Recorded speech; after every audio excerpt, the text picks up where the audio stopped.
Solidarity forever. The Nigerian Labour Congress and the Trade Union Congress have shelved their planned strike scheduled for Wednesday over the scarcity of naira notes. They gave CBN an additional 2 weeks to ease the long queues at banks, adding that they would monitor the availability of cash in commercial banks during that period before acting accordingly. The presidents of the union, Joe Ajero and Festus Osifo, said this during a joint press conference on Tuesday in Abuja at the end of their National Executive Council meetings. Ajero stated that the union decided to postpone the protest and the planned stay-at-home directive issued to workers after receiving reports from its state council in 36 states and the federal capital. I will brief you here. The CBN deputy governors came here and we had a fruitful meeting with them. And we gave them proposals on how best to solve the problem that the CBN caused. I think immediately after that, they swung into action. And they have done considerably, averagely well. Yesterday again, we had a meeting, tagged conciliatory meeting at the Ministry of Labour, between the CBN and the Ministry of Labour and the NLC. And there, we agreed that at the end of our next meeting today, we are going to make pronouncement,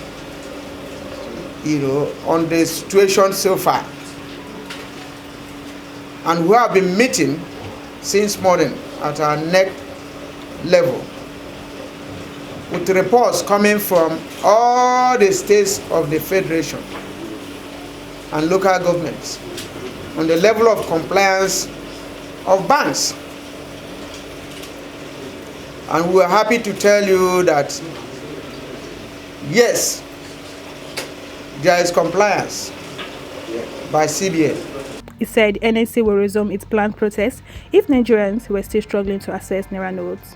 The NLC president said committee has been set up to monitor situations in bank and report to it at the end of the 2 weeks extension. After 2 days for another action. And we felt that we have to monitor this compliance for the next 2 weeks to see whether it is sustainable. Because they have rushed to move money to commercial banks.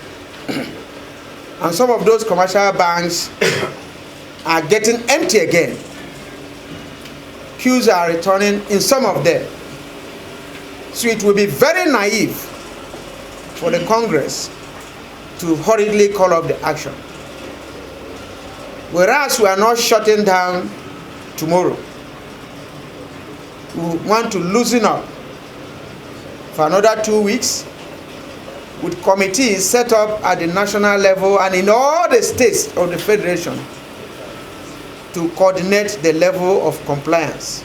On his part, the president of the Trade Union Congress, Festus Osifo, mentioned that the redesigned naira policy has affected and eroded the confidence of Nigerians in the banking system. He therefore advised the Apex Bank to make cash available for Nigerians and also cautioned commercial banks that refuse to comply with the directive. Some banks refused to comply and refused to open, and they did not open weekend. We hereby also call on CBN and also encourage them that they should sustain this action, because the quantum of money they need now is even much more than the money that they would have required if this panic has not come in. Because an average Nigerian today will withdraw money, and when he withdraws the money, he'll be spending it little by little. He prefers to withdraw money, keep the money at home, and at the end of the day, be doing transfers here and there. So the confidence in the system has been eroded. The struggle for